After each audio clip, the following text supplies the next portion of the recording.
प्रिया kitchen में चाय बना रही होती है और सुमन ड्राइंग रूम में बैठकर मजे से टीवी देख रही होती है। तभी दरवाजे की घंटी बजती है। प्रिया, जरा देखना तो कौन आया है। देखती हूँ मम्मी जी। प्रिया दरवाजा खोलती है तो सामने पड़ोस वाली विमला आंटी खड़ी होती है। नमस्ते आंटी जी, कैसी हैं आप? मैं तो बिल्कुल ठीक हूँ बेटा, पर तेरी सास को क्या हुआ है? आजकल कहीं दिखती ही नहीं है। जब देखो तब टीवी के आगे जमी रहती है। अंदर तो आइए आंटी। अरे ओ दीपक की अम्मा, कहाँ हो? अरे विमला, आओ आओ, क्या बात है, बड़े दिन बाद याद आई तुम्हें मेरी। मैं तो हमेशा ही तुम्हें याद करती हूँ, पर तुम ही गायब रहती हो और आजकल तो बाहर भी नहीं आती जाती। तबीयत तो ठीक है ना तुम्हारी? अरे तबीयत को क्या होना है, इस उम्र में तो कुछ ना कुछ लगा ही रहता है। मेरी छोड़ो, तुम ये बताओ कि क्या चल रहा है गली मोहल्ले में। तुम गली मोहल्ले की छोड़ो, चल तो तुम्हारे पड़ोस में रहा है। तुम्हारी नई सहेली आई है। मेरी कौन सी नई सहेली?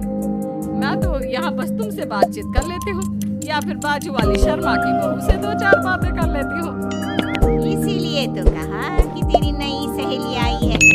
अब कोई पड़ोस में आया है तो बात तो होनी ही है। कम से कम इसी बहाने हमारा भी एक ग्रुप बन जाएगा। फिर सब मिलकर अपनी बहुओं की शिकायतें किया करेंगे। दोनों हंसने लगते हैं। तभी प्रिया चाय लेकर आती है और सामने टेबल पर रख देती है। दोनों चाय पीती हैं और बातें करते हैं। चलो मैं चलती हूँ, अब कल मिलते हैं। राम राम। अगले दिन प्रिया किचन में कुछ काम कर रही होती है और सुमन आराम से सोफे पर बैठकर मटर छिल रही होती है। तभी डोरबेल बजती है। प्रिया दरवाजा खोलती है तो सामने उनकी नई पड़ोसन खड़ी होती है। जी, आप कौन? मैंने पहचाना नहीं। नमस्ते बेटा, विशालता। आपके बगल वाले घर में अभी 2-4 दिन पहले ही शिफ्ट हुए हैं। ओह अच्छा अच्छा अच्छा, नमस्ते आंटी, अंदर आइए ना आप। देखिए तो मम्मी जी, आज कौन आया है? इतना कहकर प्रिया किचन में चाय बनाने चली जाती है। नई पड़ोसन को घर पे देखकर सुमन थोड़ा हैरान हो जाती है। नमस्ते बहन जी, विशारदा, आपकी नई पड़ोसन। अच्छा अच्छा, आप हैं हमारी नई पड़ोसन। आइए आइए, और बताइए कैसी हैं आप? जी बिल्कुल ठीक हूँ। वो दरअसल घर पर छोटी सी पूजा रखवाई थी, बस उसी का प्रसाद देने चली आई। सोचा इसी बहाने नए पड़ोसियों से भी मुलाकात हो जाएगी। ये तो बहुत अच्छा सोचा आपने। सुमन प्रिया को आवाज लगाती है। अरे ओ बहू, जरा चाय पानी का तो आके पूछ लो। ये आजकल की बहुएं भी ना, जब तक बोलो नहीं तब तक कुछ नहीं करेंगी। आई मम्मी जी। प्रिया चाय लेकर आती है। दोनों बैठकर चाय पीती हैं और खूब सारी बातें करती हैं। अच्छा बहन जी, अब मैं चलती हूँ, फिर मिलते हैं। अब तो आना जाना लगा ही रहेगा।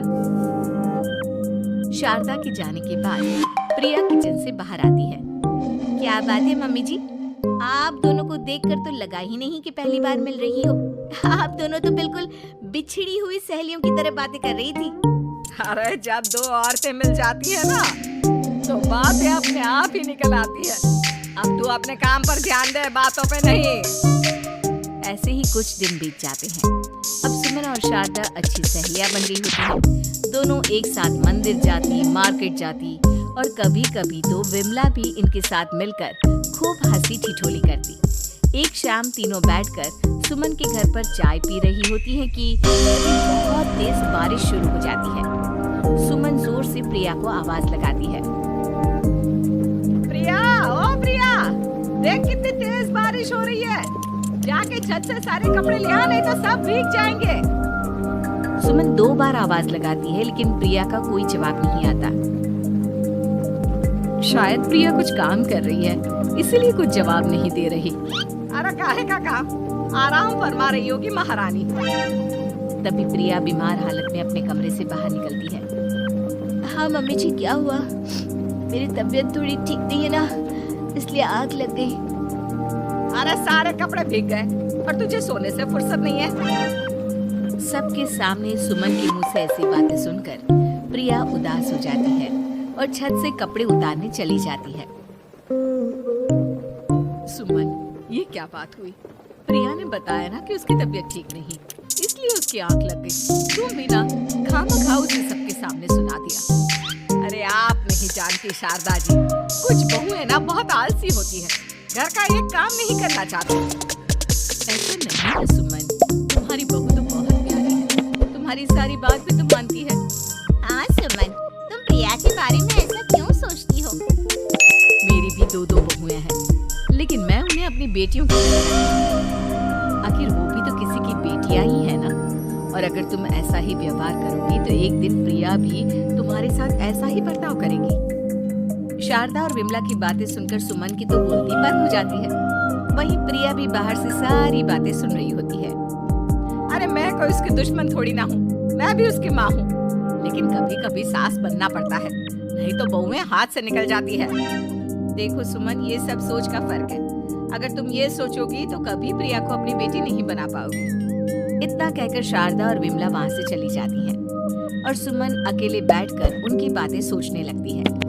अगले दिन प्रिया और दीपक अपने कमरे में बैठकर बात कर रहे होते हैं और सुमन उनके कमरे के बाहर कुछ काम कर रही होती है और उन दोनों की बातें सुन लेती है। दीपक, तुम्हें पता है हमारे पड़ोस में जो शारदा आंटी है ना, बहुत अच्छी हैं। अच्छा, ऐसा क्या हो गया जो तुम्हें वो इतनी अच्छी लगने लग गई?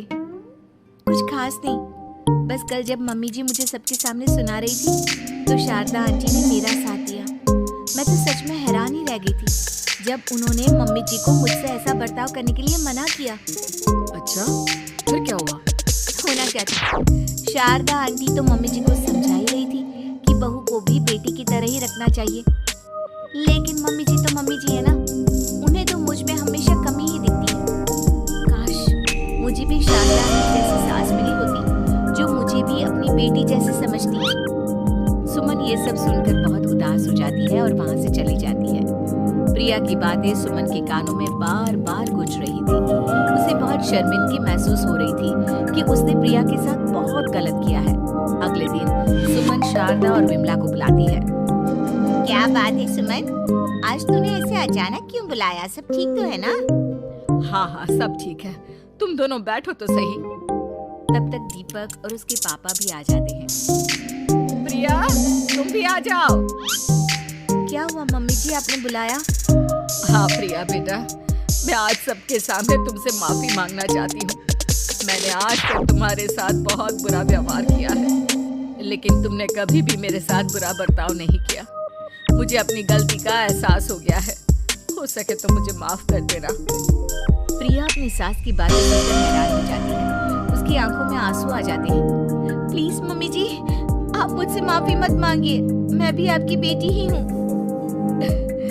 वैसे एक थैंक यू तो मेरी नई सहेली को भी बनता है, जिसकी वजह से मुझे मेरी गलती का एहसास हुआ।